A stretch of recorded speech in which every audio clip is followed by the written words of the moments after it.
I don't want to talk, I'm just here to like find out more, then that's fine. But if there is something specific, I want to make sure that I'm actually covering that specific issue or need. Do you mind? If you could literally be like, pass, I'm good, I just want to hear. I guess I'm trying to figure out good combinations. One of my issues I would like to go over. I'm gonna write it down. Is what am I doing wrong with brushing? Like, I just feel like brushing glaze sucks somehow, and I'm not doing it right. Okay. I really am not doing. I'm doing something wrong. It can't be this difficult and time-consuming and getting variable results with either too much or too little. Got it. Is this commercial or studio glaze? Both. Got it. And I'd like to know about dipping, like not necessarily dipping in a big vat, but or pouring. There's a lady on YouTube. She's like, take your bottle of glaze and put it in a bowl, and then dip half of it, and then dip the other half, and they come out great. But when I've tried that, the glaze is too thick, and then I'm like, well, this is a globby piece of crap. Got it. Pouring slash. Okay. Got it. All very good. And then if possible, like some good combos. Or just like how to layer in general. Okay. Got it. And then if someone's already said the things you're interested in, you could just be like, it's been covered already, just as we go around so we're not repeating. Okay, I've got all of your questions. Okay, I think I only have one. I didn't have one until you just said, do you have anything? And then my brain thought of it. I'm Underglaze curious. Yep. I've never used it. I get that it goes under glaze. But I'm glad that made sense. What do I do? Some people that didn't even make sense yet, so like, okay. I'm on board with the definition of the word. I would like to learn more about how to use it. Got it. Yep. That's it. Awesome. Yeah, I feel like I'm similar to Rick. I feel like the brushing is really weird for me, and I feel like it gets like really uneven. And then I think I told you I tried like getting other glazes, and like the color is like really poopy in comparison to what I was expecting. Wow, you and Rick literally have the same problems. Yeah, it's just like Yeah, it looks like so. I just like completely different. Like, okay, maybe it's too thin, and then I try to like put it on way thicker next time, and then it's still poopy. So I'm just like, maybe I just shouldn't buy those glazes. I don't know. So anyway, that's like my main thing. I am curious if you got a commercial. I do have a question of the brand and which one it is. There's always like a little Q&A that goes into that, but yes, that's. I will cover that. Sorry, the poopy glaze is so. Sorry, I have like a stack of poop balls at home. That, Yeah. I'm like, it looks like poop. It looks like someone scooped poop with this. Yeah. I will say, first off, we love all our pieces, right? Like, base statement. But if there are pieces that you hate and you never want to see them again, we are going to be having Smash Day, which I've been like hinting at in emails and like saying to people and stuff. But again, how closely does anyone really read emails? So I'm gonna bring it up to you guys now. If you're holding on to some pieces you hate, we can get some rage out together in this room. Okay. Yay. I'm excited about that. Yeah, I think we all need a little smash therapy. Yeah. Hey, So yeah, underglaze stuff, I feel like I have a lot of exposure to it, and then layering techniques, because I feel like basic layering I have down, but doing like the really cool stuff, I always mess it up. what have you tried?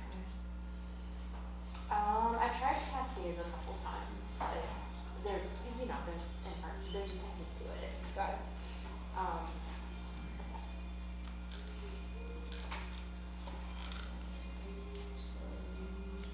Phone glitched out. Okay, awesome. It could literally be general, or it could just be like, it's been covered. I think I'd like to get a better handle on how running glaze combinations are going to be, and how much glaze is, like transparent or translucent glaze is going to pull underglaze and underglaze transfers with us. I have a really cool ghost cat bowl that is not supposed to be ghostly. Oh, I was like, that's awesome. I see what you're saying.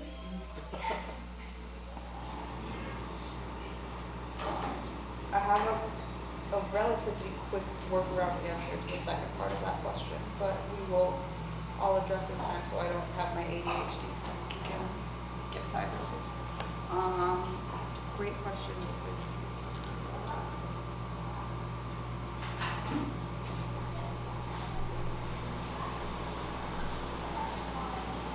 Cool. Randy, do you have anything specific you want to go over? I think we spoke on one-on-one, but it might be stuff to share. Yeah. I'm just like melting whole cups to shells, just like pinholing everything, just reglazing everything for the fun of it, obviously, not because it was too thin.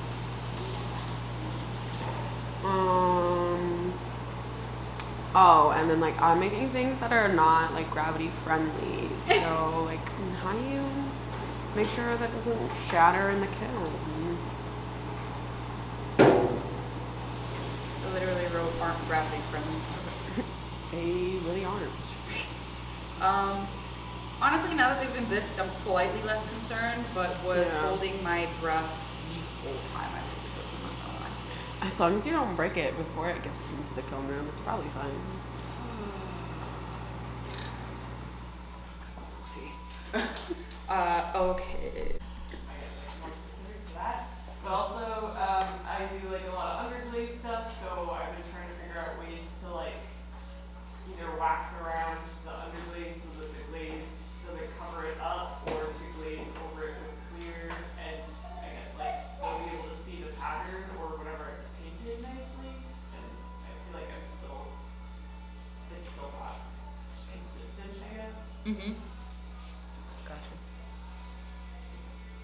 Sorry, I just want to make a note for myself here to give you guys a suggestion. Okay. Okay. And then pinholing. When you say pinholing, before or after goes in the kiln? Like pinholing, Like after I bub- dip it, I guess. and then you can see the bubbles? Yeah, Got and it. that's like when it's too thick, right? But I feel like I'm not dipping it for that long. Got it. Okay. Yep. Okay, some of these questions are going to be like very easy to answer and like a quick thing, and then some of these are going to take a little bit of like if you do this and that, just so you guys know. Was that all of the stuff you had? Yeah. Also, if other stuff comes up, like this is not a one and done thing. Like you can, I just want to make sure again I'm giving you what you need. Oh, I guess actually Yeah. I'm gonna add, like with the waxing things, I feel like sometimes I wax stuff and it's great and it doesn't stick, but sometimes I wax it and then I dip or paint and then it's not coming off. Like it's still sticky even though I waxed it. And I don't know if that's like the type of glaze or the thickness of the glaze or I'm doing something wrong, but I feel like that's not happening every single time. Got it. That one actually is a pretty quick answer, but I might have to ask a question to fully answer that. Okay. Hey. Hey. Do you have any specifics that haven't been asked yet? I feel like I agree with everyone. I do want to really emphasize my frustration with dipping. Please. Specifically, because even when I go to dip a piece and I remove it and everything looks fine and good, it gets fired and somehow the glaze has like moved and now like a piece of it is not, and then I'm like, did I just dip this unevenly? Like did I accidentally get wax on this and not realize, like, and then reglazing for those pieces. Like I have a couple pieces that I would have honestly loved, but for whatever reason, I just did them. So, I'm like, I need to reglaze them. If I can't reglaze them, I don't want to look at this thing anymore. I Smash it. I I feel you. Or try and reglaze, and if you still hate it, smash it. Right? Like there's, but I will. Okay, so there's that, and then can I ask a clarification question? So when you say like you'll dip something and then the glaze moves, can you give me an example or something so I can understand better what you mean when you say that? I've got one right here. to I'm so share glad I with you. asked. She's like, girl, I've been waiting for this. Okay. All right, Exhibit please. A. I'm blind. I don't have my glasses on, so I just need you. Exhibit B. Oh, okay. This Yeah. one too. This one is definitely from when I used the tongs to put it in. I think I didn't do that correctly. But like I don't understand what I did here. You want me to be completely honest? Did I just smudge it? It was because this was a while back, right? Yeah. It was because when I had first mixed this white, it's a commercial white, and it was a little too thick. But I didn't realize because the consistency of it when I tested my finger was good until it was on other pieces. So in part, this really wasn't even your fault, Oh really? right? Oh that's But I will say, here, stuff like that is slightly uneven application right there. yeah. And I'll go over how to fix that, but that's what you mean by moving. Yeah. So, can I hold on to this for just? You absolutely I will give it can, right back to you, yes. but I want to explain by actually the piece itself. Okay.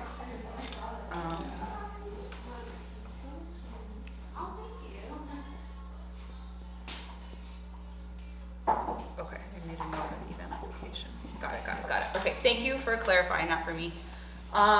Phil, this might be a silly question because I think that you're like already doing awesome with glazes, but do you have any questions or things you'd like me to go over for the crew?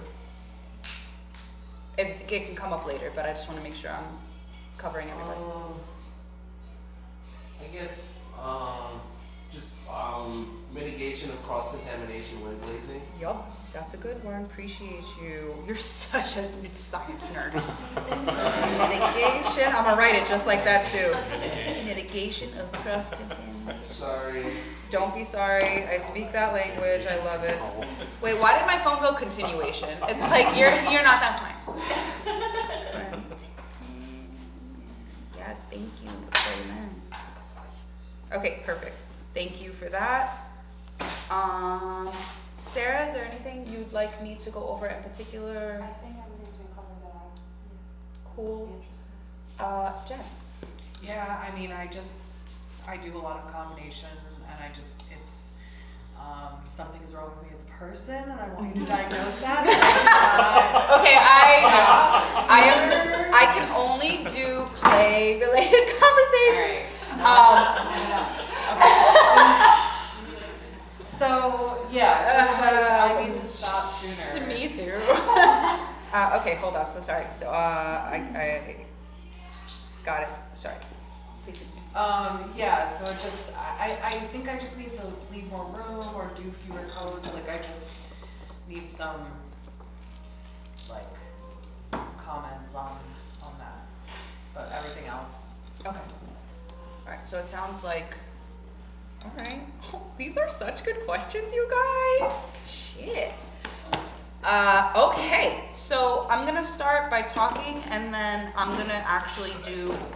I can tell you right now, I'm gonna already do a demo of the brushing, and I've got a couple glazes that I can actually, or glazes. I've got a couple pieces that I can do, far too many pieces actually, that I can do demos on. So I'll do brush, dip, and pour, just so you guys know I am gonna do those things. But I want to do talking first, since we're all already seated, and it looks like people already have notebooks and stuff out. So I'm gonna start with the things that I can do just verbally. Does that feel okay for everyone? Yeah. Okay, word. Good question. Yeah. Wi-Fi password? Pudgy's Place is a thing, and then capital P, Pudgy Party, exclamation mark. Hey, Samir. Good. Do you mind if I like jump right in and introduce you for a sec? No, no. You're here for glazing talk, right? Yeah. Okay. There was a bit of hesitancy. You could be like, girl, I'm just here to work. Leave me alone. I'm here for it. Okay. Okay, so we all went around and introduced ourselves. So everyone, this is Samir. Welcome. And we just finished going around in a circle, and I wanted to ask everyone what their questions or concerns were in relation to glazing to make sure that I cover all of the points. So do you mind if I ask if there's anything in particular you'd like to cover, or if you're just like, I'm here to learn? I can't think of anything right now in particular, but. Totally, I got like a whole page of notes that people Yeah. are curious about, so I'm sure we'll cover, but if questions come up, Yeah. there's no cap on that, so you're welcome to ask. Awesome. That's all you missed. Cool. Sorry, I threw you right in. All right, so I'm gonna go over these in a way that I can start talking about them. All right, I'm gonna start with Underglaze real quick. Underglaze applications. So if you've ever heard slip, let me be very clear right now, because a lot of times people think slip and underglaze are interchangeable, and that unfortunately is not true. Slip is clay. It is wet, watery clay. Yes, you can have colorant to it and it can do a bunch of fun, cool stuff, but it cannot be applied past a semi-wet leather hard. Even if it's leather hard on the dry side, if it's too dry, because it's clay on clay, imagine you would try to attach two clay pieces together. If it's not attached well, it'll fall right off. Same idea with slip. So let me just make that base statement, because I've found over the years that people don't make the distinction, so I just want to make sure that's covered. Now, I'm sorry. Yes. I have a question. Yes. Do we have colored slip here? in the next few months, I hope to. Okay. If we cannot, I have to do the math. If we cannot afford to keep colored slip regularly in stock, I will teach everyone in a workshop how to use white slip and make colored slip out of it on your own. Cool. It's relatively straightforward. As long as you have the right measurement, you will have great results and a lot of fun. Okay. That was honestly what I did for a lot of my projects in my own personal practice. So very comfortable used to colored slip. It's honestly, if you can make colored slip, you can also make colored clay. Okay. And so we can have that conversation. I'll have that be a separate one of these kind of talks for the studio, but I already have plans to do that in the next couple months. Okay, awesome. It'll be fun. Okay, so then to be specific about Underglaze,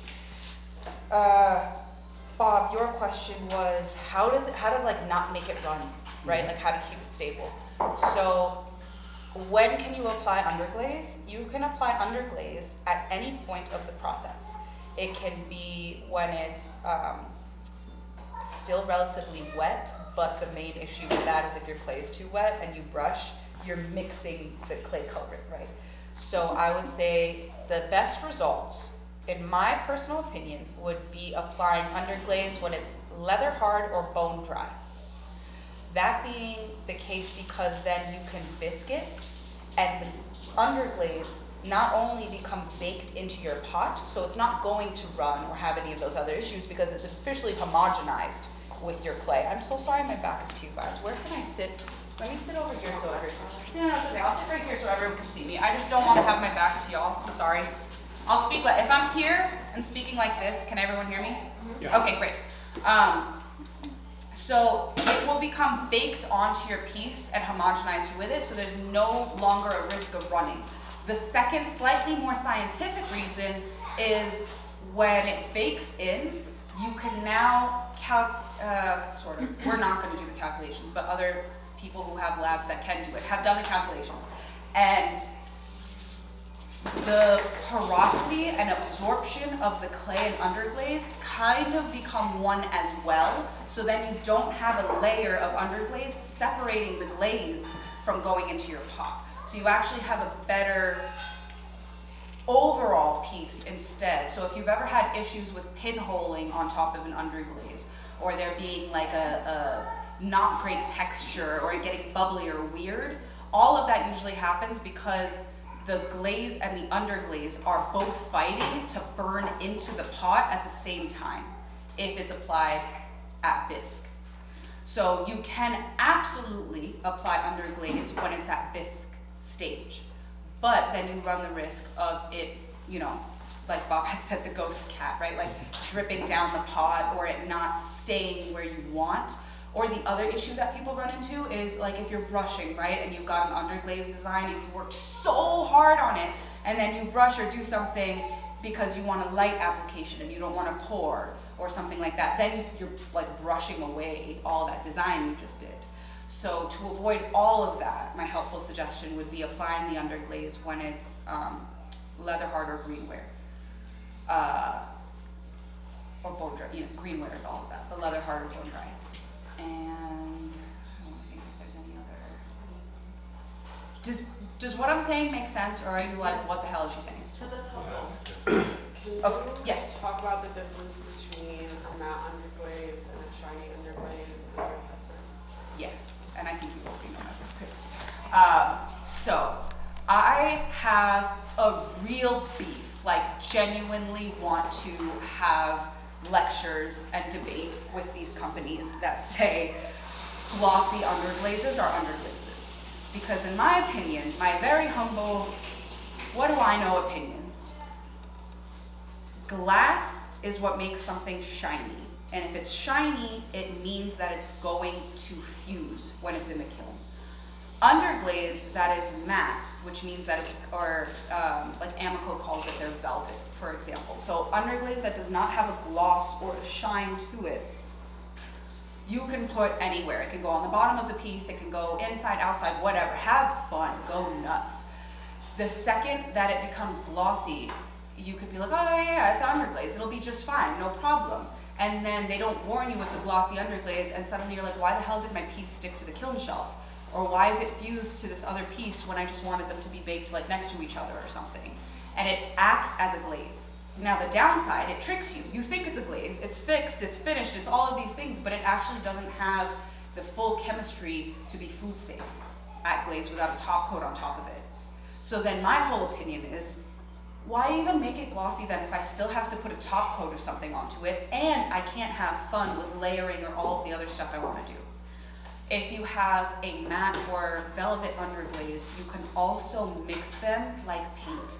That is the one thing that I think is really, really cool about underglaze, that it's hard to find in anything else, including slip.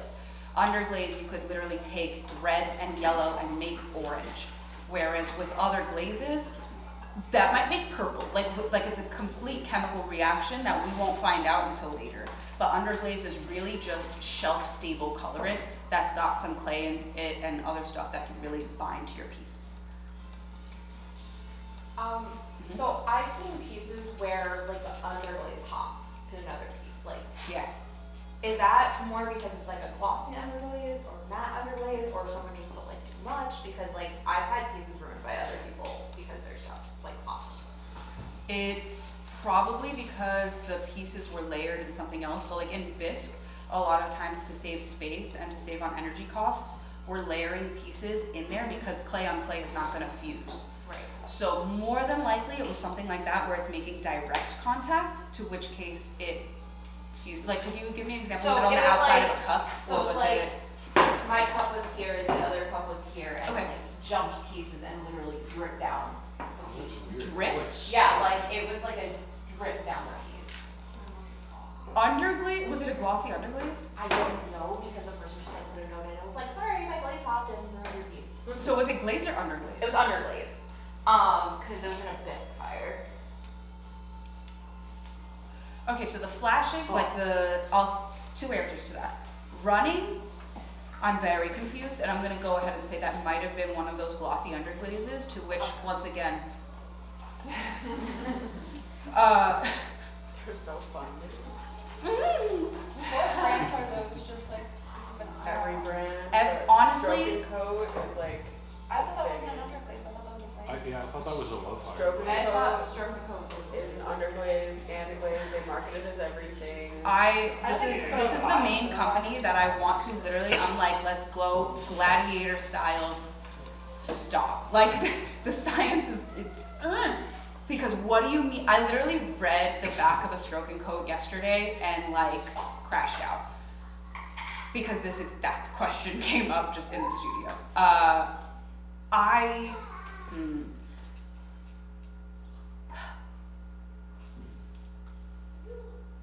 So many companies do it, but the company that I prefer, I think I'm gonna just say the safest one, which is the one that we keep in the studio for underglaze, the Amico Velvet series specifically. I have tested it on so much, from like every clay type you could think of, grog, not grog, like, I've done so much shit with this thing, and I have found the best results no matter where and when I put it on with the velvet Amico. So I can at least give you the one that I like. Yes. No, I was gonna when you're done, I just wanna add something. Okay. But just to make sure that I cover your question as best as I can, because I feel like I've breezed past what I want to say. The running, I'm gonna assume might have been because it was had some glass in the content. The flashing, if they're touching or if they're close to each other, like less than a cardboard thickness space, there is going to be some flash. That can happen with glazes, that can happen with other glazes. If, I will say this, if you're like, hey, I mean, in general, I try and do my best not to do those things, but this last kiln that happened where I put someone's piece like layered because it was underglaze, and I thought it would be all well, and it was a glossy underglaze. And so 2 of the pieces ended up sticking together. And I was like, it's fine. And then that's when I read the stroke and coat back, and I was like, because what do you mean take an 04 piece and what, I won't bore you with temperatures, but anyway, I do try and do my best to make sure that pieces that have underglaze are not layered. I usually only do it if I'm asked out and I really need like space in the kiln, but I really try my best. If something like that happens, just talk to me and we'll try and It figure it out. wasn't there, and the person was not allowed to use their underglaze anymore. Oh. Oh no. Oh, I'm gonna go ahead and say definitely there was gloss involved or something. Yes. I don't wanna be a nerd, but my background is in science. Be a nerd. His background's in soil sciences too, so he's really good. But the biggest thing is, like most of you guys know, the pigment and the coloration that's in a lot of our glazes, underglazes, there are minerals that come from it. These minerals will react differently at different temperatures inside of the kiln.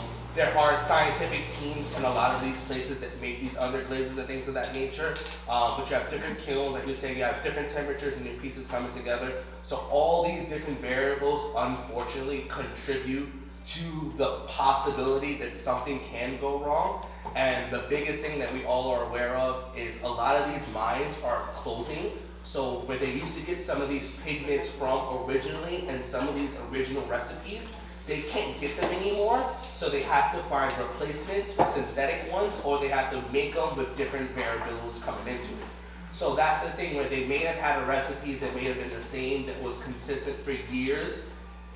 Mine closed, they had to introduce something new into it, and again, it works most of the time, but not all of the time.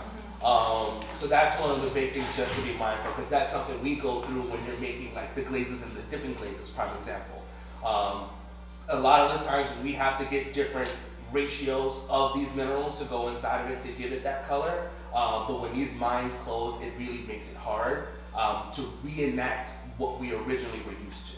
So that's the biggest thing. You think about commercial-wise now, trying to scale up and making so much of this where it's accessible to everyone. I don't want to call anyone out, but some of us, in the fields, sometimes people cut corners. It's not that they want to, they just have to, or you have to find substitutes that's as close to the original thing as possible. So I'm not saying that is always the answer, but that could be a culprit in a lot of the things that you could be experiencing in your underglaze and glaze as well. You never know what trace contaminants are going to do, and people will look at something and say, oh, that's 0.1% trace contaminant, that's not going to do anything, and then it causes a huge problem. Exactly, Yes. Exactly. So that's just one thing so I don't want to be that person, but it does happen, and it's the same thing with us. Like, that's why we try and experiment on glazes before we give them to you guys, because they will lie, not even lie, but someone may give you a recipe and they stand by it, but we may not be able to replicate it no matter what we do. So just something to be aware of. That's it, I'm sorry. The Amico semi-wet pan. Yeah, it's like a watercolor pan. Oh, I have seen and heard good things. I have not personally used. I think if you're going, I would say the same warning. I haven't used it, so I'm not 100% sure if it's glossy or not, though I believe that it transfers on matte. Yeah, I would just say my same thought that I would say with any watercolor in general, which is that it's going to go on thin with the idea that you're layering and layering and layering to be able to get the final design that you want. So that would be more of like a personal aesthetic thing and less of like a kiln concern kind of thing. So like if you want a watercolor look, you're still gonna do several coats of the watery underglaze, or like do water down or underglaze and use that, but it's still gonna have multiple layers. Exactly. And the more watered down something is, you can get a paler wash of it to be able to apply more and more layers. But again, you'll need the more and more and more layers. Especially, so one thing that I'm going to talk about just real quick, which is important for all aspects of glazing, sorry, my dear,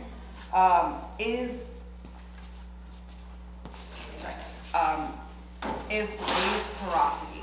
So I am actually going to bring out a piece and I'm going to have everyone pass it around, though I am going to warn everyone right now, it's a broken piece with sharp shards.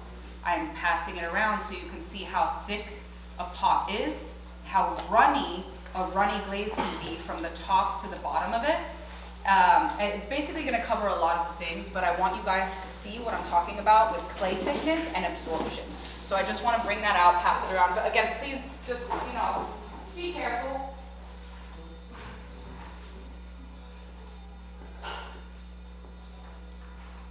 This is one of our members, shout out, she is so sweet and was so chill about the fact that her piece shattered onto a cookie. But she let me keep it so I can, for this exact reason, pass it around to everyone and you can see.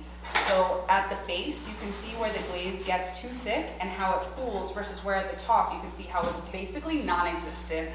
But the absorption, we all have that person in our lives. That's what I'm talking about. And it just crazed because of the... It crazed because it's on white. Okay. So the hair's fur always crazes on white. There's a shrinkage issue between the white clay and the high gloss. I have yet to be able to figure it out, but I will say on the buff, the hair's fur is stable. On the red clays, no matter which one, the hair's fur is stable. And on black, it's stable. So it's not, just kidding. On black, it's not as stable, meaning runs a stupid amount or crazes, is what I'm thinking. The crab. So if you look, do you see how there's on the top of the bowl, you see how there's crystalline severs and fissures and stuff like I that? literally just gave the cup to Jackie, but it runs down the bottom.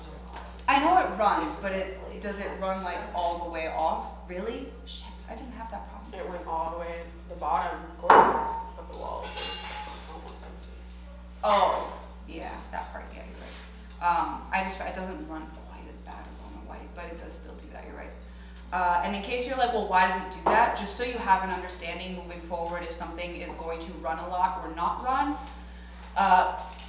Glaze is at its most basic level, I'm just gonna bring it down to what's digestible. Glaze at its basic level is a mix of clay and glass with a fluctuant, and then a colorant. So that's kind of what we're mixing and binding together. The shinier something is, the higher glass content is in it. The more matte or satin a glaze is, the more clay or the less glass content it is. If it's satin or matte, it's not running at all. It is staying right there. There's not much shine to it, but it's not moving. If it's a high gloss, it might move, it might not. That depends on how stable it is. And when we say stable, we mean whether it runs down your pot or stays right where you put it. Because of gravity, there's always going to be a little bit of running, which is why we tell everyone, give yourself a buffer zone at the bottom of your pots. But the more stable something is, it might move a millimeter versus an inch, right? So that there's a range, if you will. So far questions, or is this all adding up? Okay, all right.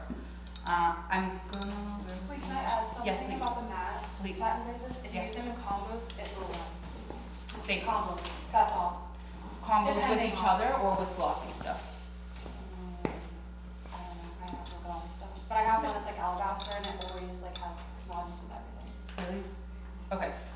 It's just that's all, just combos, just be careful. Yeah. No, I appreciate it. Combo and layering on top, or mixing and then applying? Probably layering. Yeah, glaze, I'm not mixing glazes, I'm just Oh, glaze. Yeah, Yeah, I've had a matte almost slough off of the glossy, but I think it was just a bad glaze mismatch. This is a perfect segue to me giving my friendly warning, because if you are going to be layering, matte first always, because the matte will probably be stable. But with the running one, it wants to run. So if something's running and then there's something on top of it, either the whole thing's gonna run, or it might even just bounce right off the top. Or do some sort of like weird combo of that. You know, things are all in motion in the kiln. Even though it doesn't look like it, that heat really makes things jiggle and move on a molecular level. I want to jump to celadons real quick. Yes, please. Sorry about this one. No. So for the like runniness and stableness, that's just something that you just like figure out after doing the few pieces. And you're like, oh, this glaze is runnier, so I just need to be aware of that from a few pieces. Yeah. But like, is there a way to like I really like the Harrisburg, but like, is there a way to avoid the crazing thing, or is that just something that's gonna happen no matter what, or is there a way to apply it where that won't happen? Like, does it need to be thicker? Great question. It's actually, there's not much we can do because it's the clay to glaze combo. Like it's where they meet and how well they can homogenize. The clay, the white clays in particular, they shrink a little more, and on a molecular level they compress a little more, and so the glaze is running a little bit further down because it's not penetrating in as much. The glazes or the clay bodies that allow for it to penetrate into the clay body some more, the ones that can bake to a little higher, and we're talking like a 50 to 7,500 degree difference out of like 2,000 degrees, right? Like it's not the biggest shift, so it's all within our range, but there is some subtle differences there. Because it's called a glaze fit, because the fit is not 100% perfect, it is gonna have some of that issue no matter what we do, but that's why I said like on some clay bodies, it is stable and you can have that. So if you really want that Harrisburg look, then I would say you'd have to test it, but I'd say maybe on a clay body that's like buff or something with a white slip on top. That might be a workaround for it. But ultimately, like a white clay that has thicker walls. That piece that I passed around was still white clay with like the thickness that I'd say is ideal. Okay. And it still ran like a sprinter. Okay. So it's honestly the glaze itself. Okay. But if I shift the chemistry of the glaze, it's not going to be that pretty glaze anymore. Yeah. And it's going to act completely different and look different. Okay, so I just have to know like I need to use this type of clay for that. Or give yourself particular more room. glaze. So like on the Harrisburg tub, I literally say like runny glaze. I put it right on Yeah. there. And if it has a warning of runny, I'd say leave it for like the lip of the piece, the top, let's say third to a quarter of your pot, or the insides. Because ultimately you really don't even need to glaze the outside if you don't want to. The inside glaze is what makes something functional and usable. But that would be my suggestion. But unfortunately there isn't like a thin, thick glaze application. It depends on the shrinkage. So like glaze is shrinking in the kiln the same way clay is. And if they're not shrinking and mending together perfectly, that's where you get those cracks, severs, runs, etc. It's become a lot nerdier conversation.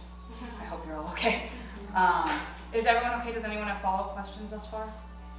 Okay. I'm gonna talk about celadons and wax next.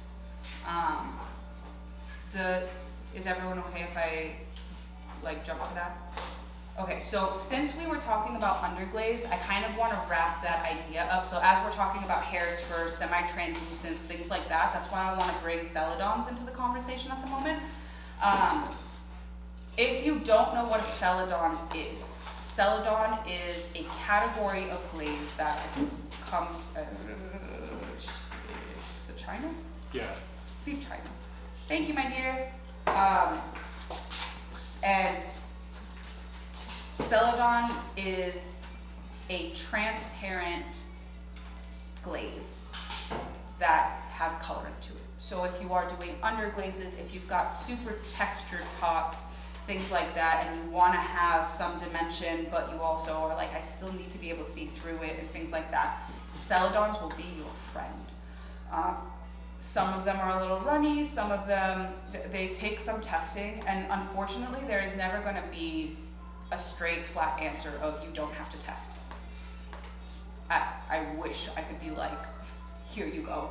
But even when you take like classes on how to learn like the chemistry of glaze and clay, you still have to do a ridiculous amount of testing to make sure that your numbers are correct and everything else. So unfortunately, that's not going to be something we can bypass. But a helpful tip would be if you want something that could really do all of that beautiful stuff, but you're having issues, you're like, oh, the hair spur is cold, right? And clear is too boring. So what do?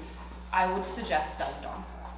Now, if you have just like a regular old pot, or if you're working with colored clay that's like red or black, and there's no texture to it or anything like that, Celadons probably aren't going to be what you want. Celadons are there to show thin versus thick, give variation. Where it's thick, it pools into that color that you see, and where it's thin, it's basically a wash of the color. So if you've got like, again, black clay, no texture, nothing, flat plate, and then you put a Celadon in it, it's probably going to look like clear or poop. But if you've got white clay with a lot of engravings, probably going to be your friend. Deep Ocean acts Celadon adjacent, right? Yes. And Deep Ocean is one of those that I will give the warning on white, it runs more than on anything else. And same deal, it can craze a little bit on the whites. It wasn't doing that, and now it is. And it's because one of the, as Phil had mentioned, EPK, which is, God, I forget what the actual name is, but EPK is an abbreviation for a mineral that we got, that came from Florida. That mine has officially just closed. I am heartbroken because it was one of my favorite minerals. So since we had to change that mineral to something else, Deep Ocean has gotten a little bit more green, just a wee bit runnier. So I will give you that warning that just happened. I'm working through my emotions on that. It's my favorite place. I also have a craze on Flameware, which is rough adjacent. Recently? The new voucher.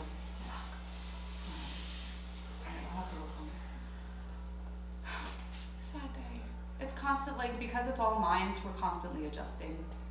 We don't want to be one of those horrible people that, like, takes too much from the earth. Okay. Any questions on anything I've said thus far? Are we doing all right? I'm so not used to being here and lecturing. Okay. Do we have any other Celadons in this video? Okay, so there are ones that have variation, thin versus thick, like textured turquoise, and Shino. Yeah, blue rutile, Shino, BMO, which is birdman orange, and textured turquoise. All of those have, plum and the rainy cranberry. All of those are different, thin versus thick, but they're not transparent. They are opaque. So you still get that fun kind of play. So, but if you have a transfer of something, you're probably not going to be happy. If you've just got texture, you might be really happy. Does that make sense? Okay, so the Celadon specifically is if you want to see through to the clay. So do you mean for those ones that, like, if you want to see through it, just do a thinner coat of that glaze over it, or, and then if you do more layers, that it will be not see-through? Is that what you mean by thin versus thick? Thin versus thick, so specifically the Celadons will be transparent where it's thinner. The other glazes that we have that just have texture variation, you're not going to see through it no matter what, but the color changes. So like Rainy Cranberry, for example, where it's thin, it's more gray. And then where it's thick, it's purple. Make it make sense. But you'll get a color variation on the opaque ones, whereas the Celadon transparent, you'll literally be able to see through where it's thin. So if you did have a transfer or your underglaze design, you would be able to see it, unless it's in like a thick application area. And so like you could do more coats of the Celadon and it wouldn't be see-through, it would just be that, whatever that color is. Probably. It might be like to some extent see-through, but probably, yes, exactly.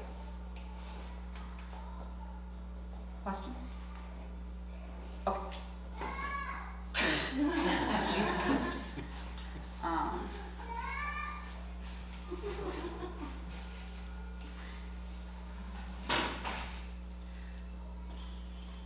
So now we're gonna kind of go into, okay, I'm gonna just like cover this real quick. Mitigating cross-contamination.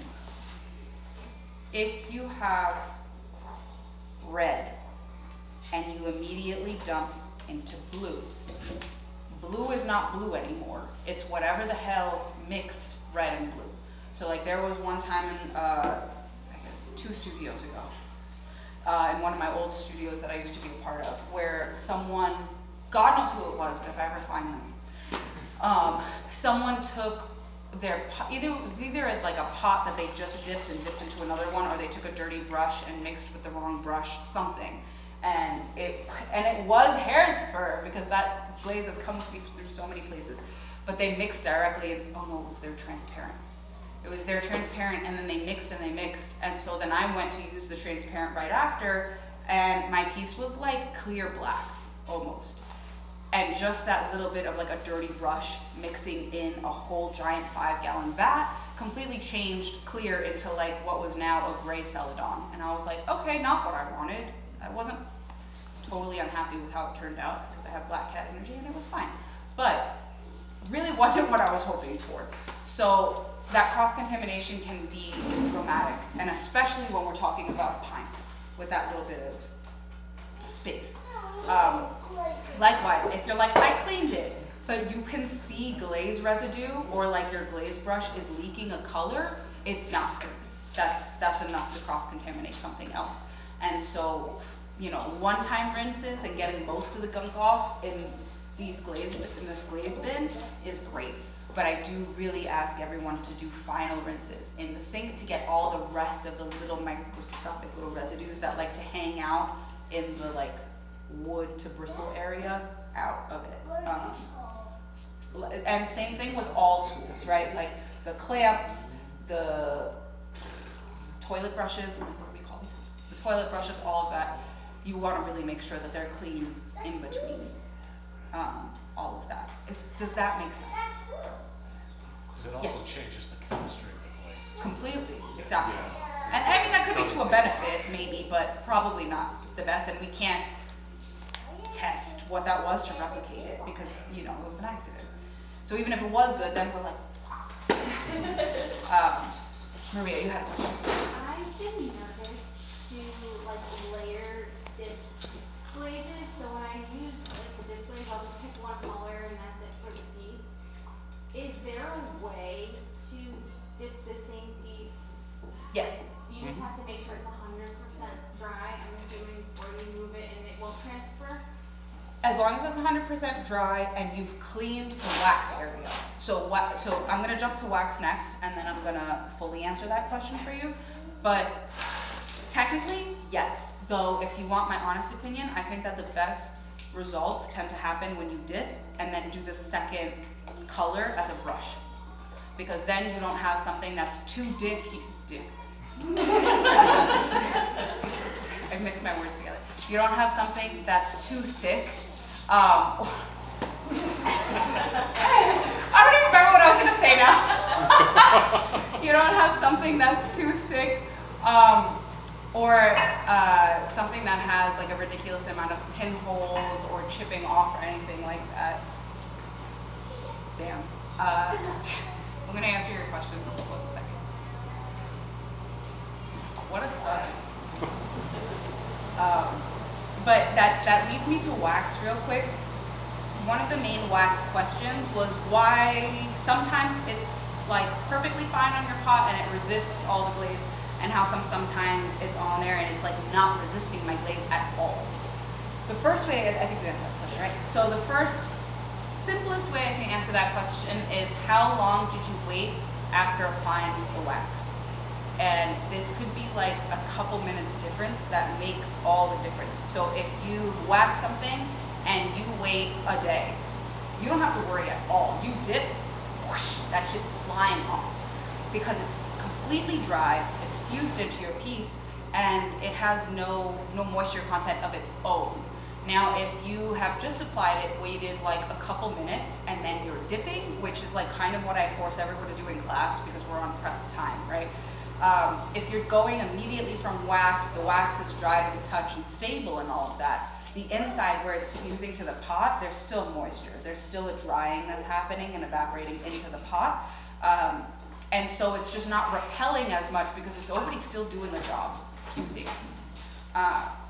Now if you're like, well, what happens with the wax, just so everyone knows, wax burns out at cone 08, which is cooler than what we even bisque to.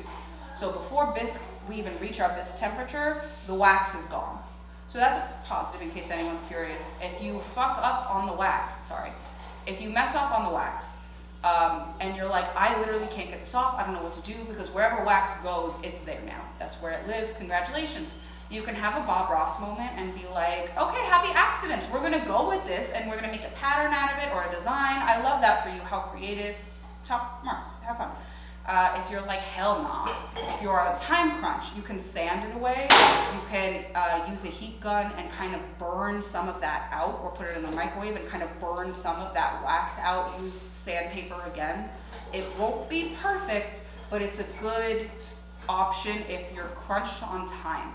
If you have time and you really hate the way that the wax application was done, just re-bisque your pot. It's not going to degrade the quality of the clay because you're only pushing it to the point of sintering and like molecular fusion, and you're just burning away all organic matter, which wax falls into. So there's my TED talk on wax, but I would say probably just giving it time to settle is gonna yield the best results for the wax. You could probably put a fan on the wax pieces and let them dry that way, but I would avoid using a heat gun or anything to, bake on the wax, because you might actually be heating it up to actually reactivate it and get it moist and malleable again.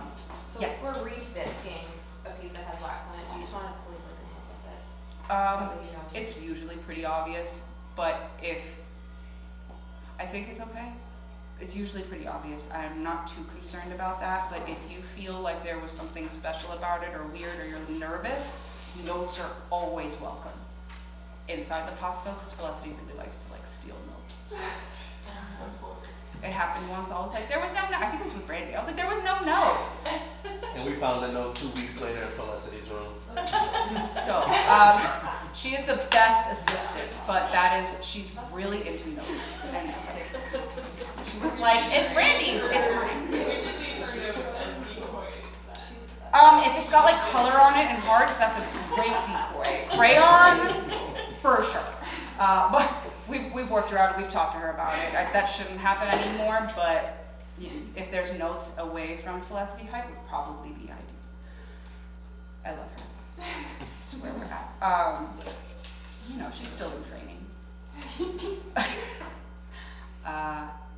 One thing I do want to point out about wax that's fun, you don't have to use it strictly for functional reasons. You can use it for aesthetic reasons. So if you wanted to glaze something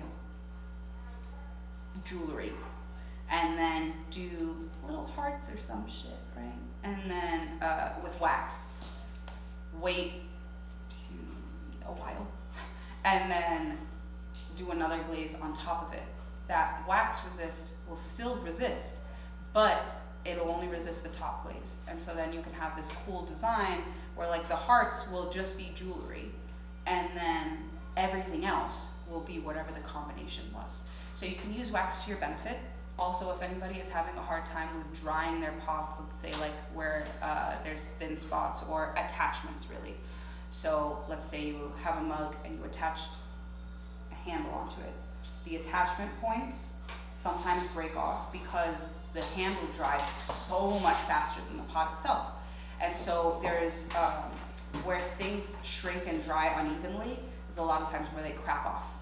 So if you want that place to dry slower, you can wax the attachment points. And because it burns out before it even reaches the bisque temp, you officially have slowed down the dry, hopefully avoided any crackage, and then, you know, you can glaze and do whatever the heck you want without any issues. You might have to use sandpaper and sand away if it got a little like textured, but it's just the grog of the clay coming to the surface kind of thing, not anything crazy. For the waxing on top of the glaze, Yes. do you have to like wait for the glaze to dry for like a day or like? As long as it's literally like powder dry Yeah. and not kind of that like thick satiny Yeah. consistency, you're fine. And then the wax, is it better to let it dry like a day because of the first? I'd say an hour. So if you're gonna be here throwing and then you're gonna glaze a little bit later, Yeah.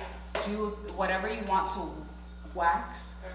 get that stuff done, hop and do the other thing, and then come back to it. It should be fine. Okay. But if you're like, girl, I'm here for a short time, not a long time, But the save like it. drying, I guess, of the waxing, it's not going to be significantly different than if you were just waxing straight out. correct. Okay. Correct. The rules of wax are pretty universal. Okay. Does that, yeah? If you're using wax just for masking, let's say, is there a way to color it so you can see it? Like I've heard you put a drop of food coloring, but I always feel like that's gonna transfer to white clay. Okay, so Phil and I think I brought in food coloring to test that theory. Okay. I actually want to test myself because I have the same concern that food 'Cause coloring, it seems like it would, right? it's a natural I think material. food coloring would be an organic, It burns. organic. If you're using a natural food coloring, it burns out because we have it at my studio and it didn't stick on the white cloth. Not entirely sure if the food coloring I have is natural. Yeah, it'll have to like, you definitely want a natural food coloring. If you have something petroleum based, I don't know how that works. That's my what concern. yeah. I've also heard it depends on the colors too, like yellow I've heard, versus yeah. red, Yeah. blue. We use red and blue at the other studio and it's been good. Oh yeah, I can ask more brands. I'm not gonna lie to you guys. I never even considered colored wax until I saw Miguel using it here, and I've been doing this for longer than I'm willing to say right now. So that's still a new world for me. Yes, it's very real. I have yet to fully test it, but as Brandy just gave like the full one on that, so I'll probably still test a little bit of one of these and see what happens, and then I'll report back. You doing okay, Dad? So I will report back on that one, but I guess, yeah, I'll just have to get one that's natural based and not. God, okay, the fact that like, now that I'm saying this out loud, I'm like, oh my God, were we eating that though? Shit. Other concerns, other issues, we'll deal with that later. Okay. Does anyone have other questions on wax? Okay, cool, crickets. So now I'm gonna go to like melting too far, right? That was one of the questions. How do you avoid your stuff fusing to the kiln shelf? Couple helpful tips. Some of this you know because I've said it a lot, but always helpful reminders. Keep the bottoms completely unglazed. And then how much space do you leave on the outsides of your pot? If you're nervous or if you're testing a new glaze or glaze combo, at the bare minimum, pinky thickness from the bottom is what you want to leave. Because again, gravity is in play in the kiln, in all things in life. And it's melting. So it's going in, melting down, and with gravity it's like, heh. So it can just go. And then, sorry. If you're still nervous, if you're like, okay, both of these are very glossy and I'm trying some crazy shit because I really think this combination is going to be dope, then a cookie, just in case, to avoid it fusing onto the kiln shelf, because the worst case scenario, we just kind of hammer off the cookie and you have to sand the bottom of your piece. Okay, absolute worst case scenario. What happened to the pot that we passed around, right? It shatters. We'll try and avoid that as best we can. But the cookie helps. And then to be honest, sometimes shit just happens. We're learning. But at the moment, Phil, Brandy, and I are testing, well, Phil and I saw it, and then Brandy is volunteering as tribute. So we're testing a different, it's all good. We're testing a different method where you bisque a piece, you glaze it, and then you bisque it again and add another layer of glaze on top so that it's not, again, it's the same idea with the underglaze. It's baked in, and so it's not literally just running down the side of your pot. There's been some fusion that's already happened with that base layer, so you avoid severe glaze drips, and then if it runs a little, it runs a little, but it should be a lot more stable. More testing. We will find that out. I really don't think you need to do that unless you know for a fact that your glaze combination needs to be super thick or it runs like, again, a marathon sprinter. So if you know those things, I'd say go ahead and do that. But if you're like, I'm just nervous, I've never done this before, it's probably best to do a cookie just because we don't want to have to bisque like a million times for every piece. That's a lot. Yes, ma'am. What's a cookie? Thank you. Oh, good question. I got, Phil, you got it? Thank you. What's a good thickness for a cookie? Like, Same thickness that I'd say for your pots, 1/4 inch. If you're like, what the hell is that? Number 2 pencil. The piece that I passed around, this thickness is ideal for your pieces and for cookies. Phil's bringing them around right now. The ones that are thin, I'll still use. It's no problem. Like it'll work, but the issue is how strong they are. If you've got a big old pot and something that's like 2 millimeters thick for your cookie, I might just break your cookie putting your pot on it. It's so fragile, especially if it hasn't been bisqued yet, right? So, what's up, honey? I'm going. She wants to fight. Oh, like actually fight? Yes. Oh God. So, sorry, I have one question. So if I were to, so should I have these, make these and have them just in case I need them? Or what am I supposed to do? Up to you. If you're like, oh, I'm gonna be trying a lot with then I think it's best to have some. I already have some made for the ones that I'm just looking at it, I'm nervous. Yeah. I have them just in case. Or pieces that are glazed very far to the bottom, and I'm that was definitely a choice. And so, right, or we've talked about it or something. I have some made. I'd say if you're gonna be making a specific shape, then having a cookie that can house that would be great, because most of the ones I have are for relatively basic shapes. If you've got a wide bowl, Sarah, I'm gonna borrow this for a hot second. If you have a bowl like this that's wide on top but flat on the bottom, it doesn't do much good if the cookie is only as big as the base, because if it runs here and just drips right off instead of running down, then it's still falling on my kiln shelf. Yeah. So I'd say have something be a little wider that it's fully protected if something happens. Okay. In theory, right? But it's hearing it definitely. Well, this is just helpful. I didn't even know this was a thing that people did. So I'm learning so much. Yeah. And then it's just a fired. It's flat just a piece. fired flat slab of clay. So if you've got scraps and you're like, ugh, this is dry, I hate this piece of clay, I can't work with it again, make a cookie. That's cool. Okay. In case you're like, what's a glaze run? I've been trying to Dremel this one for a while, and I'm not gonna lie, I'm so tired. I keep dremeling and everything dremeling. else. And it sticks to everything else, that's right. So I can't even use this until all of that glaze has literally been chiseled and shaved and scraped away. It's dustier than I thought. Because then again, it turns into high action glue in the kiln, so once it's heated up again, that's gonna be like, I'm back in action, baby! And then grab your piece. And then you're like, I glazed mine perfectly, what the fuck is this? And then I'm like, so sorry. I'm not gonna lie, sometimes I use cookies on screwed up kilns, just to, cause your pieces are fine, but the kiln shelf is not, so that's also why I have a bunch of cookies. Any other questions or concerns thus far? Cool. So avoiding melting glazes, part of that's going to be in layering. This kind of, okay, so now I'm going to talk a little bit.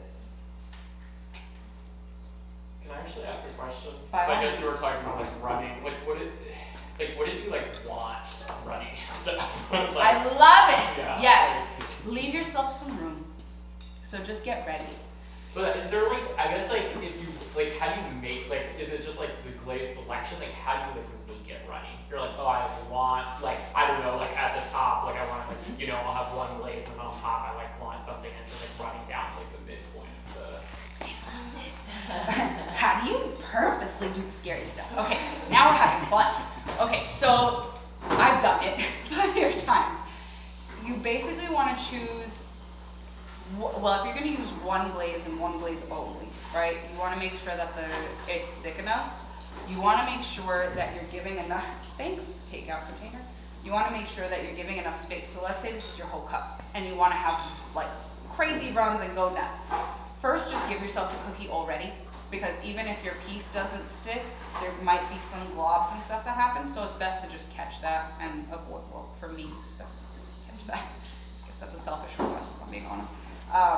But give yourself space. Like, if this whole thing was here, I'd say at least a third of the bottom have raw, or just like available for the drip to actually happen. So there does need to be some raw clay involved. Make sure you like the way the clay looks by itself. So that's gonna be my first heads up. Then make sure you're using a glaze that does run, exactly like what you're thinking. If you want to give it purposeful suggestions on where to drip, kind of literally swoop down in some places. If you've got a mug, for example, where the handle is right underneath the handle attachment, is often where runs happen, because it's not just where the pot is. Then you have this other thing that's dripping glaze, probably at an angle, right down. And then so with that extra area, it's gonna drip right around the handle. That might actually be a good note for everyone to say, be careful with how much glaze you are applying to handles. Maybe don't add like a shit ton. Or at least underneath the handle, give yourself a little extra room or a little extra wipe down or something, because it probably is going to want to globulate and run right underneath there. So if it's really close to the kiln shelf, or like really close to the bottom and where the table sits, that might need a cookie, something like that. But also, like, again, instead of a flat glaze application that's just like nice and easy, you might want to bump up where that glaze stops and then have a bit of like almost suggest where you want the drip to be, give a little extra glaze or like a little extra drop or two in that area, and then the glaze will literally be like, cool, whoosh, and then it'll run because you've given it the instruction to melt there. So kind of getting it ready for that, and then even if it doesn't melt a crazy amount like you want it, at least you've sort of got that drip starting, and then it'll sort of coagulate in that area to give you the aesthetic you want. It's gonna be a little bit of testing to see how thick you need it to get before it fucks up. Because sometimes, if I'm being honest, if the glaze is too thick, which is I'm gonna jump to next, if the glaze is too thick, then it'll pinhole and have other issues, different problems. Because there's like, I'm assuming there's like obviously a difference between it being like globby runs and just like the color variation, right? Yeah. Color variation really is like thin versus thick, and then the globby runs is where it's thick. So that's like the main difference. Yeah, that's really like the main difference of it, if I'm being honest. And if it's super stable, if it's like a shelf stable, it's not running at all, it's probably not gonna do it. Like Really Red is one of our super stable ones in my opinion. That's probably not gonna be doing drips, even if we try and force it to. Deep Ocean, it'll probably do your drips. You know, Hair's Fur, it'll probably drip even if you don't want it to. So it kind of is depending on like the glaze itself and getting to know them a little bit more, but I'm also here to like, I kind of have a pretty good idea of what all of them are like characteristic wise. If you're like, why is she talking about them like they actually have personality? They kind of do. Could you like do a design with a flux and then just follow that with glaze to get it to go? You could. I'm not sure if it would be better to do the flux first or the glaze first. That would have to be some testing, if I'm being honest, but yes. And then a flux, in case anyone's like, what the hell are you saying? Flux are glazes that usually run anyways. And so there are people who exactly want to do this on purpose because that's cool. And it is. Everyone feeling okay?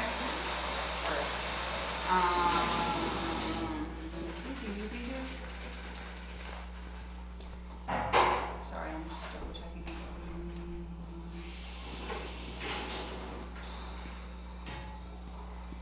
Okay, so how runny glaze combos can be. Now we're going to be kind of talking about like continuing the run conversation a little bit, but all of these next kind of questions that people had kind of all fall into each other, if I'm being honest. So I'll try and go through these in order, but I might be bouncing around just a little bit. So how runny can glaze combinations be? That really depends on the glazes that you're using and how thick they are. So in general, if you're like, how do I know if something's too thin? If you've done 1 to 2 coats, it's probably thin. If you can still see almost like brush of the clay underneath it, you're like, oh, that kind of looks like the hue of the clay or something, and you kind of see that variation, it is far too thin. It's probably only got enough glaze to sort of begin the baking into the pot process and not that outside coat process. If you're like, well, when's it too thick? If it's pinholing, if it's cracking, like actual like severs, the sediment is breaking apart on your piece, or if it's like thicker than a dime. If you were to look at the side and like how the sediment sticks somewhat off of the piece itself and creates like a thick layer, if it's thicker than a dime thickness, I think Rick, you had said penny before, you're really going for like a millimeter. And if it's thicker than that, if you're like, wow, that's like 2 to 3 millimeters thick right there, and you can kind of like chip with your nail kind of idea, you're really on the thick side. And that might be exactly what your piece needs, and it might be a stable glaze, but I'd say for something like that, those are the pieces I tend to also put on cookies, just in case. Because sometimes I'm not sure if it's stable or if it's gonna be, running away.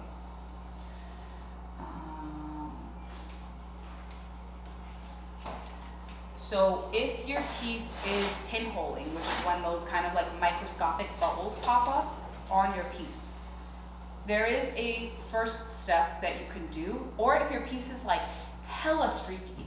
So Brandy and I were talking about this yesterday. I've said your name so much during this workshop, I'm sorry. Literally been troubleshooting glaze a lot. You've been troubleshooting a lot. All the mistakes for you.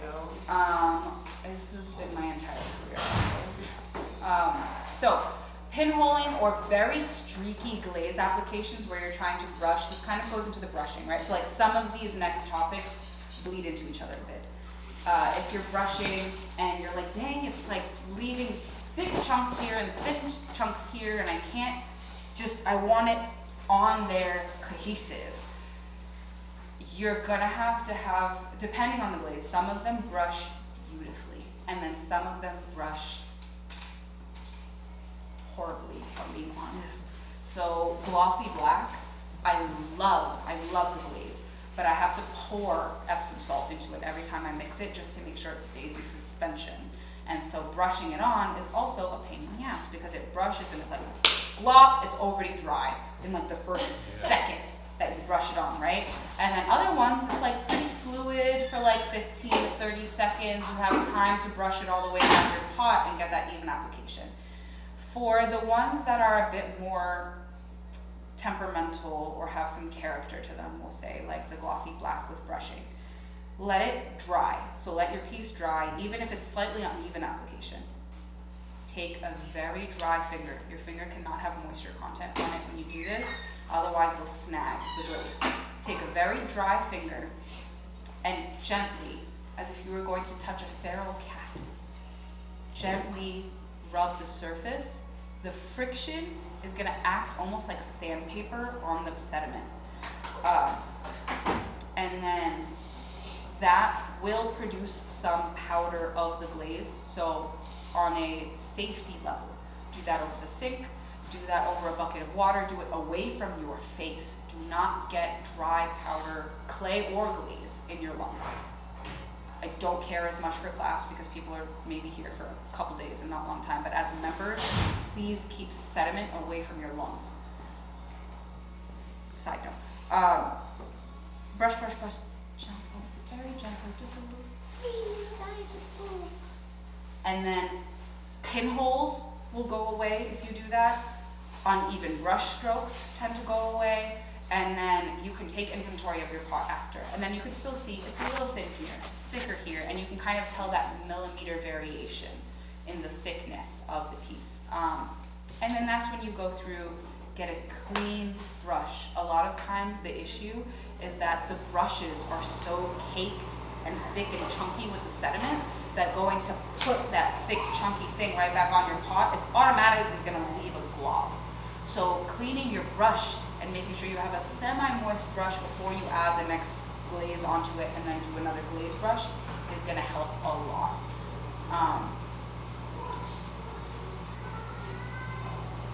And again, pinholing, it'll help with that. Now, if your piece is pinholing, cracking, or the glaze is genuinely chipping off, to be transparent, I feel like I'm the bearer of bad news whenever I say this, but you will have to take a metal rib and genuinely scrape off the glaze and start again.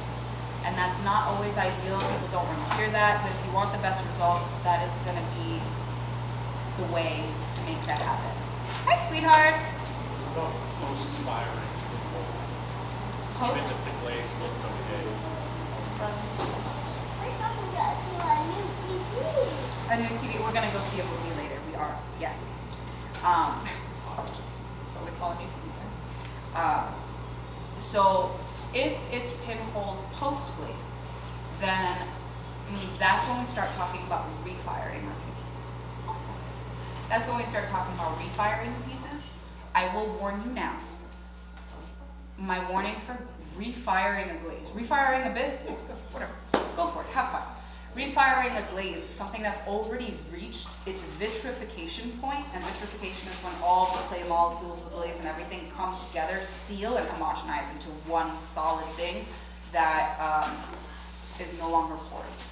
So once it reaches that point, then bye-bye, my dear. Hi, everyone.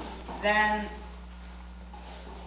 we could add a lot of stress and potentially fracture it or break or have other glaze issues to the piece if we refire it. So that warning, flat, fair warning, it could happen, anything can happen on a refired glaze.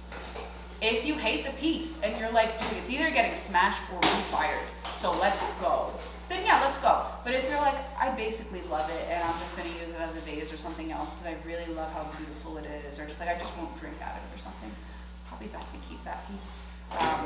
But if you're like, it's either death or a refire, let's go, I'm here for it. My advice would be heating up your piece. So this is like across the board, whether it's pinholes or you just hate it, right? Or if it's too thin, like no matter what the issue is that you'd like to refire your glaze, put it in the microwave for 2 to 3 minutes. Your piece is gonna be so hot, it's gonna be like fresh out of the kiln hot, like maybe over 100 degrees hot. So make sure you have gloves on, a rag, something that you can hold the piece with, almost as if it's like coming out of the oven, right? You don't want to burn yourself, hurt yourself, so grab it with mitts kind of idea. Bring it to the glaze area, have your glaze ready to go because you want the piece hot when the glaze is going on there.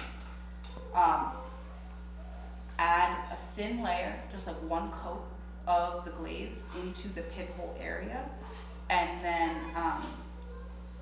really it's a thin layer because we're not trying to cake on more, we're just trying to fill in the holes basically. Or if it's like too thin, right? If you glaze something that was too thin and you're like, sucks, I need to do it again because it's just not even functional or whatever, you do a healthy coat.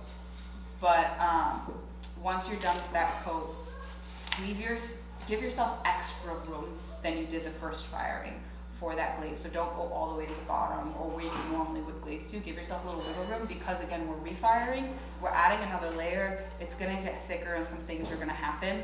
So even in the refire, without adding any extra glaze, it might still melt down some more. So just giving that warning. But then yeah, as soon as you're done reglazing it, the heat is important because imagine you try to just glaze plastic or something. It's not gonna stick. It's just gonna be like, oh, okay, I'm gonna wash right away.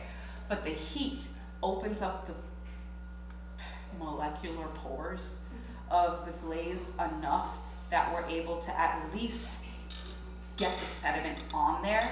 And obviously it's not gonna really be baked in at that point, so if I just swipe it, it's probably gonna rub right off. So you have to be very careful. Once you make that application, let it dry, and then carefully touch it where there is no reglaze, and move it back to the kiln shelf. I can probably tell if it's a reglaze item, but I would say please leave a note so that I am at least as aware as possible for that. Again, going multiple times in the bisque, I'm not as concerned unless it's like a stroke and coat or unless you've got like a glossy underglaze again. But reglazing, giving me a heads up would be helpful. That was a lot. Is everyone okay? Okay. Does anyone have questions further on the things I just covered? There's still more, like I haven't forgotten about all those stuff, but just up till now, are we doing okay? I know. Hold on. Reglazing. Okay, so there was a question on smudges and fixing something that messes up. Example, like where you clamp on and dip, like where the clamps on, or those little fang marks and stuff like that. The even application and uneven application, that was kind of talked about in making sure thin versus thick, like brushing with your finger and all of that, making sure that the brush has water in it and it's not just caked on sediment, and that you're not just adding more sediment and then pushing it right onto your pot. So all of that is gonna help. And then this, how fast it takes you to brush something on. Oh God, I need to stretch. Just grab this real quick. So, one, my helpful tip already, just from the beginning, grab a brush that is super soft and absorbent. So this is faux fur, but like rabbit's hair or like fuzzy animal fur type brushes, I'm always gonna be like, not real animal, right? But do what you will. Those are gonna hold the most amount of moisture and sediment, and so you're gonna be able to get the longest, most even stroke with pieces like this. So we do have a variety of brushes for different reasons and different types of things, but if we're talking just glaze, these are gonna be your best friend. And there's plenty of different ones up there, like blue handle, for example, the red handle one does well as well. So it doesn't have to be just this wood handled one, but anything that's got really soft, this was recently wet, so it's not doing it, but anything that's like very soft is gonna be your friend. I personally, this is like my favorite one. When you're doing your coat, if you're sitting here and you're like taking your time because you wanna get it even, you're gonna have something unevenly glazed. Dip, and then very quickly, 1, 2, 3, and I've tried to get the longest stroke all the way across my pot. Flip, 1, 2, 3.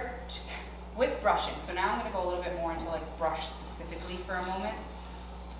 With brushing, there are people who, like myself, cake on the glaze with every brush stroke. So I'm like, and then I get the thickest possible glaze coat I can, and then I keep going and keep going.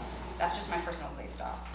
Other people are like the thinnest wash all the way around the pot. And so if you're a globby type gal like I am, then you're probably gonna need to do maybe 2 or 3 coats.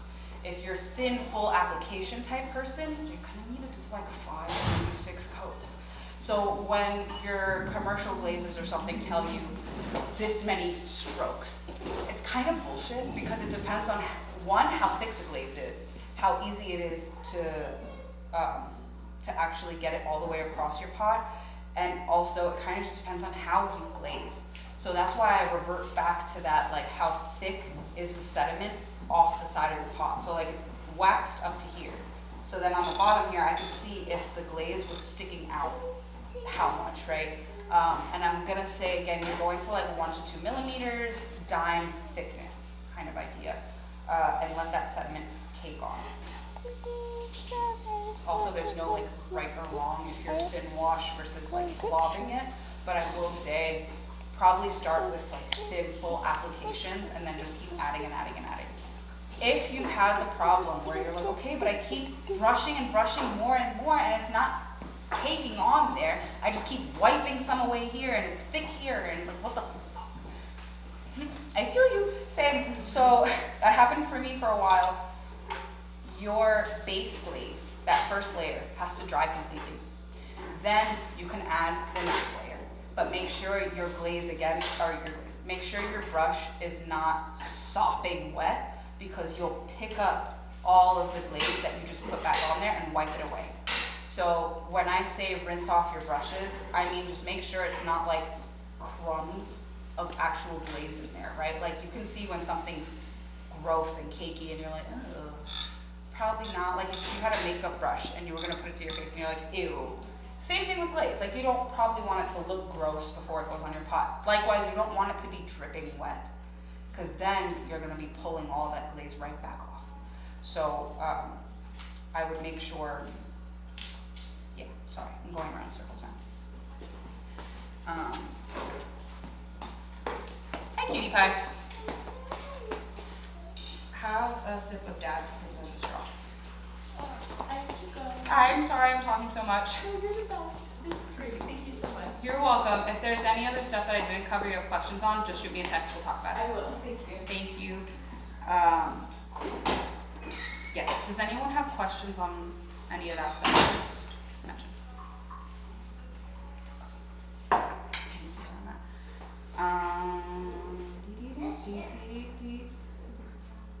Already covered that. Covered that. Just covered that. Oh, we're almost done, you guys, and we almost covered everything. No fucking way. All right, layering and techniques, pouring and dipping, that kind of stuff. Brushing and glazing, commercial versus house glazes. Commercial glazes are meant to be brushed, especially if they come in a pint. Regardless, commercial glazes are meant to be brushed because Really Red, for example, commercial glaze, giant tub. I was so hopeful that we could use this for dip. Don't do it. It's so thick, it's like a paste. Do not dip into something that feels like a paste. If you're unsure if you can dip into something, take your finger after mixing the glaze up and literally dip your finger into it. If it comes out pasty or you literally cannot see the grooves, like you can't even see where the joints of your finger are anymore, that is a brush glaze only. It is not meant for dip because it's so thick, it'll just soak everything possible into your pot that by the time you pull it up, even if it's only been submerged for a second, then you're like, it's already pinholing. Like what, it hasn't even dried yet. What the fuck is this? So be careful with that, off with that already.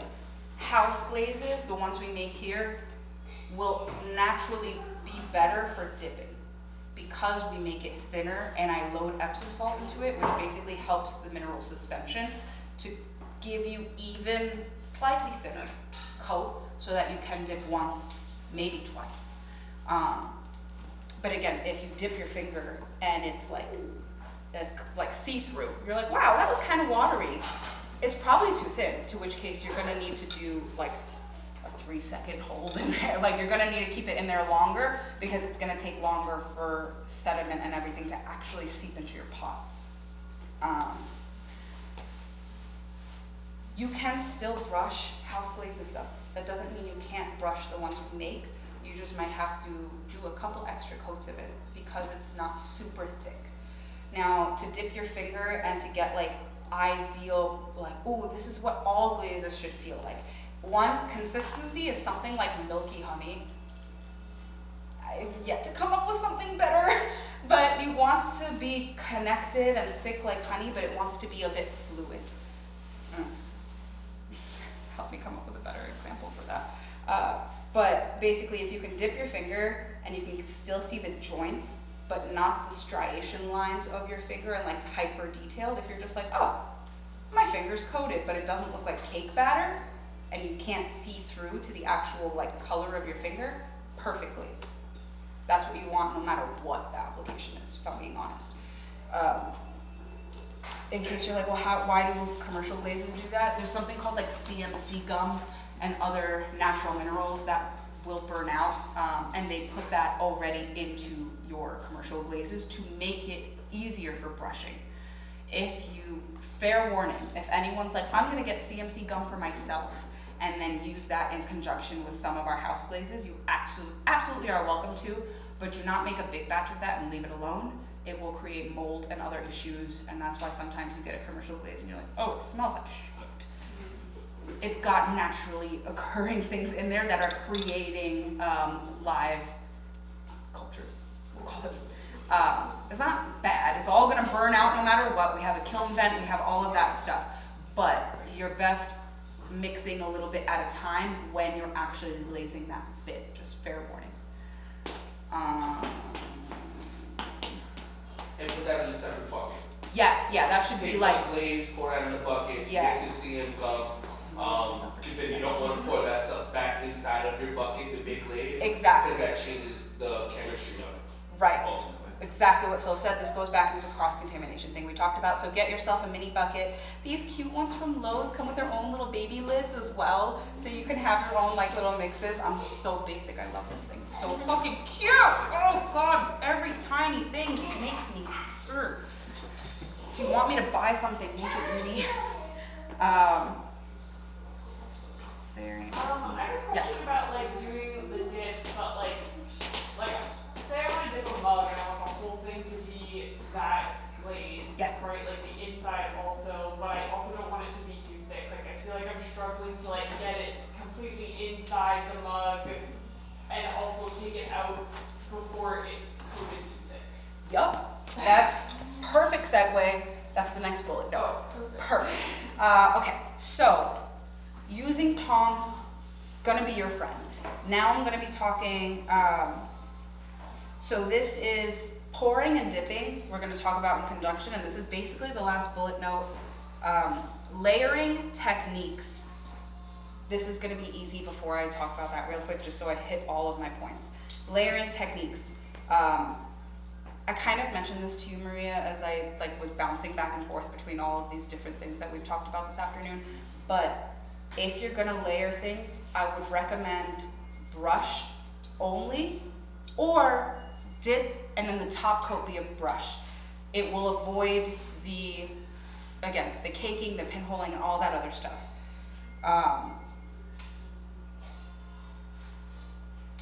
Anyways, sorry. Now, I don't understand that. Oh, that's, okay, separate. Pouring and dipping. If you want the inside one, I know this is not exactly what you asked, but if you want the inside one color and the outside another color, pour on the inside. So you would take your glaze, mix, like do the stuff you have to do to get the glaze homogenized. I'm assuming we're all past that at this point. Scoop up the fully mixed glaze, and you have, whether you're dipping or pouring, instead of coats, you have seconds. So we're not counting how long the strokes were or any of that shit anymore. Now we're counting literally by the seconds. So, and then make sure you have a stable unit of measurement. So if you're doing 1 Mississippi, we were watching the Magic School Bus, and they had all Miss Frizzles. So they were like 1 Miss Frizzle, 2 Miss Frizzle. Whatever your unit of measurement is, keep it consistent throughout your entire glazing process so you have standard same notes. I feel like so much of today's conversation has been all science related, but again, keep as many variables keep as many stable variables as possible so you're not confused on what actually is happening, and you can narrow down the issues or the positives, no matter which way you go. So I'm gonna go with Mississippi because that just feels like what most people are fucking used to. It could have been one Massachusetts. Why did we always get, whatever, anyway. It's fine, it's fine, it's fine. So mix, mix, mix, my glaze is all homogenized, yay!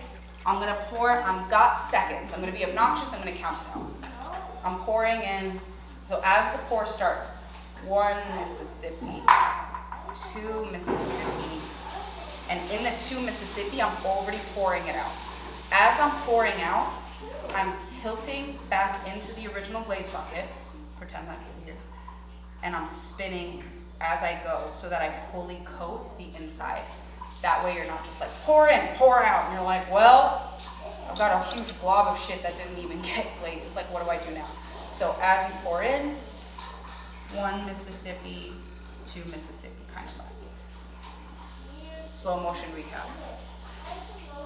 1 Mississippi, 2 Mississippi. And then full, as I'm turning and pouring, it's falling out and coating the entire area.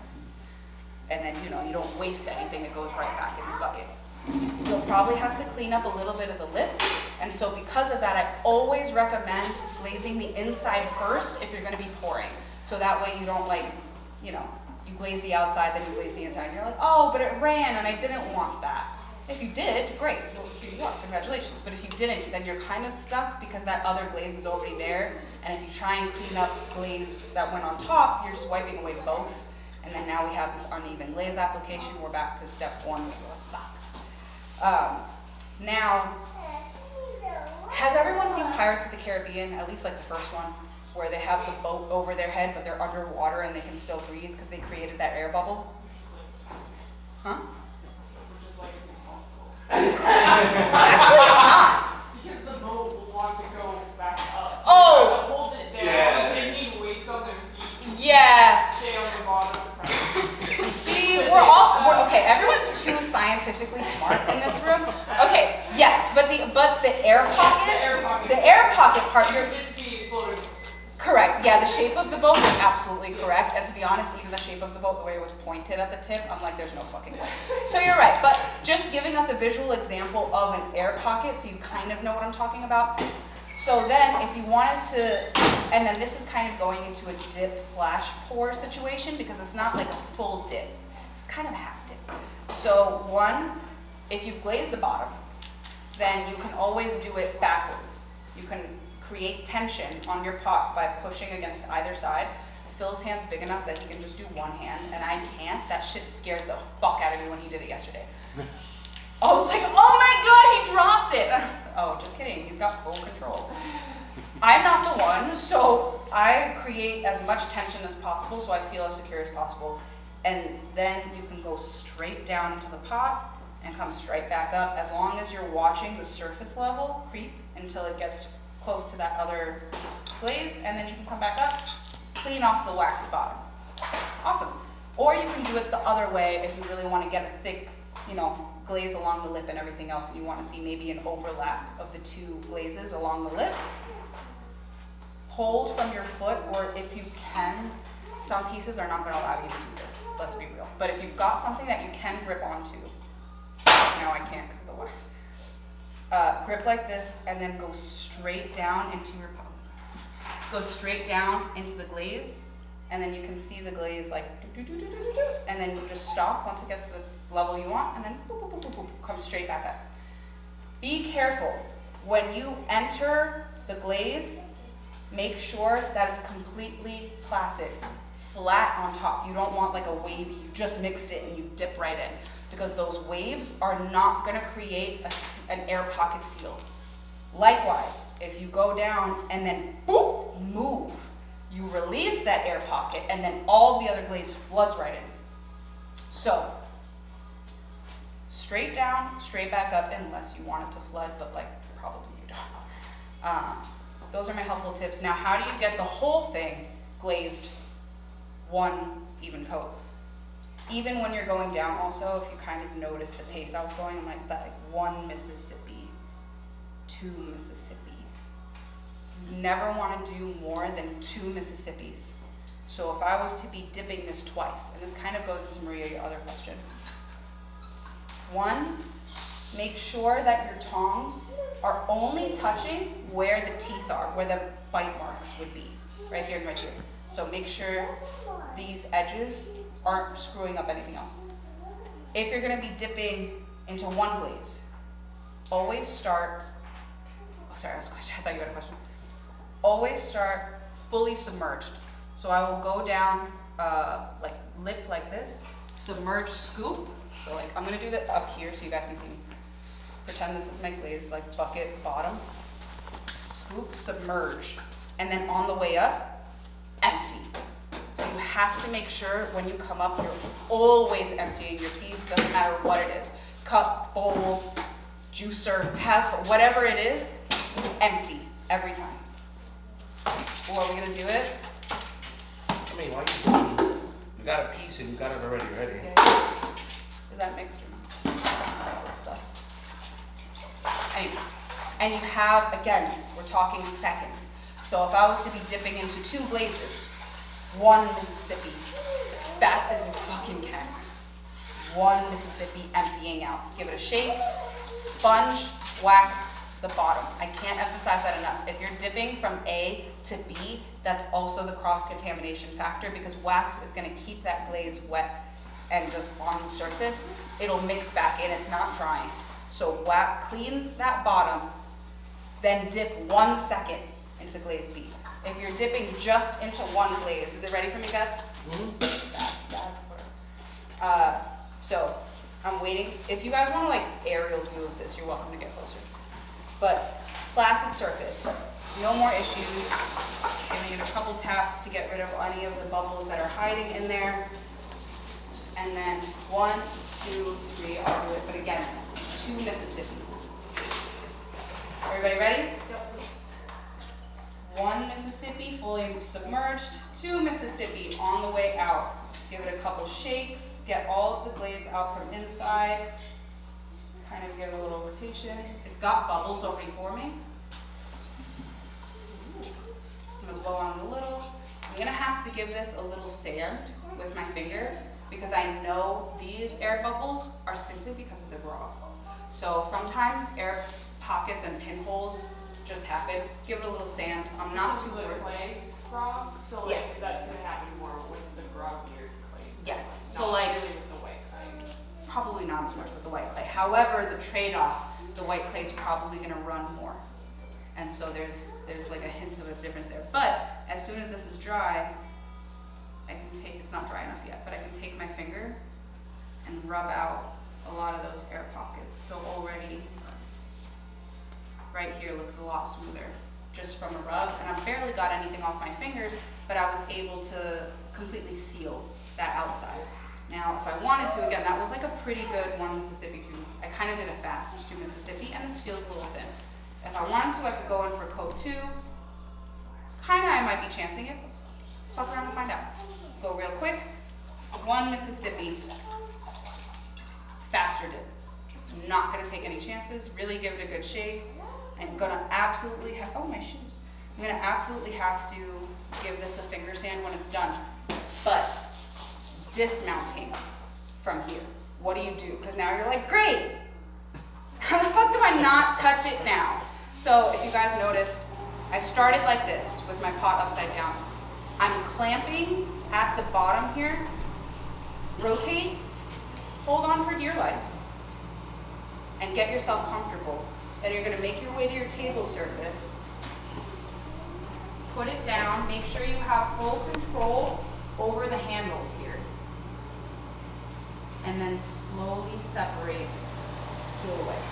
Then, these little fang marks, just dip your finger. Whoop, whoop. And then the same thing, you can dip. You should really wait for it to dry some more. Do that. This is now riddled with air pockets because I really made it too thick, but this is a great example of pinholes in case you want to see what that actually looks like. And I'm not too worried about this one because the pinholes again were more from how wet the glaze was and how groggy the clay was, which is another added layer of bullshit that we get to think about and have to deal with. Immediately cleaning off my tool because I don't even want to risk cross-contamination. Give it a good shake. And then move on with my life. Again, counting by the literal second here with all of that, and then making sure it's as even as possible. Once it dries, I'll pick it up, clean the bottom, and then I'll use my finger again to do that sanding motion, and you should be all set. Questions on pour or dip? Yes. And if you don't have a flat surface, depending on how big your hands are, you can literally plop that bitch right in your hand as well. So that's another way that I do it sometimes. If you don't have space or whatever it is, you can literally just put it on your hand, let it go. Typically, like you get, depending on how much space you have on your foot, you should be able to grab it a little bit, and then you can basically put it on the surface once it dries off. But the way she did is definitely much safer because then you won't drop it, because that also can happen too. Yeah, I would drop it. Okay, other than like how to glaze fire something that is not gravity friendly, Brandy, the other thing you asked about, like busters and special firings, I'm actually going to send an email to get a poll of how curious people are, and then we can plan for something. But does anyone have any questions? Is there anything I can clarify? Is there anything I didn't go over that you still are like, I'm still fuzzy on this thing? Is there anything I can potentially help with? Also, just to like clarify for everyone, this already has pinholes. I'm not doing a brush of another glaze or something on top. This is like at its max. So once I sand off those little bits with my dry finger, she good. And that is one of our runnier glazes, so it's definitely going to, yes, and it's definitely going to most likely pinhole the thicker it is no matter what.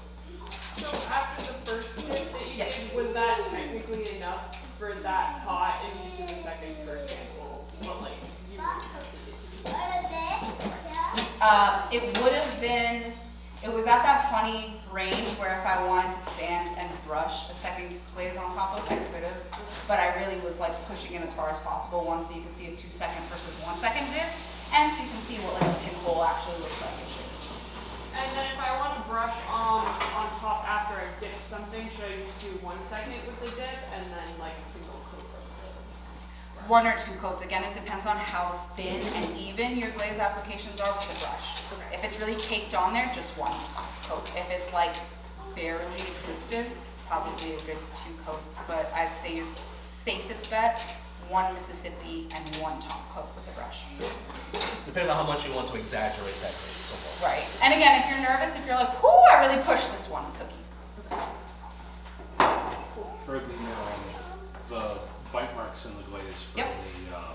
from the clamps, I've seen some people in the past dip the clamps in the glaze first to mitigate that. I don't know how well you think that. I don't know if you've tried that or how well you think that works. I haven't tried it. In theory, it should work. Theoretically, it should work. You might still have a baby pinhole in that area just because of where the metal touches clay. Like there's always, the moisture is not going to prevent that. Yep. So you might have to do just a little sand with your finger once it's fully dry. But the science is there. I would say probably that should work just fine. Yeah, I want to say that probably would work just fine. I haven't tried that, but I don't see why it would do anything negative. I do that. I like it. Great. It's less of a hole to have to fill in if you don't. It's less of a hole. Awesome. So great. Real world example of yeah, go for that. Dan, thank you. Now I learned something new today too. Anyone have any other questions or concerns or anything I can possibly answer? Have you ever put underglaze on top of glaze? No, that's why it's called underglaze. Okay, but like if I wanted like a design, like is the only way to show a design with a colored glaze using the solid on? Does that make sense? You can put a clear on top. You can leave it raw. You don't even have to technically seal it if it's on the outside of your piece. Right, but like I feel like I'm bored with just like nothing, like the underglaze design, and then just like raw background. Like I want it to be shiny and glossy and colored, but I want then I think Celadon's gonna be your friend, or Waxing over, like she talked about, wax over where you underglaze so that you can dip the whole thing. Yeah. And then you have that back. Or like again, do the clear over your design area. So like if you only have design on certain parts of your pot, do the clear on the design, wax, let it dry, and then submerge the whole thing, because then you can wipe away the wax area. But again, let that wax really dry before you do that dip, so that you don't have to struggle trying to clean it away, because at that point you might be literally wiping away wax if it's too wet. Or trying the Celadon. But I think either of those, because otherwise if you try and do the underglaze on top, it's gonna repel. Yeah. Or it's gonna have very weird texture, or it might, especially if it's on the inside of something, it might actually cause issues with the seal of the glaze, so that it might invite mold or other issues over like a year of using it for food or drink. So on a make sure you're healthy level, it's really gotta be sealed with something. Okay.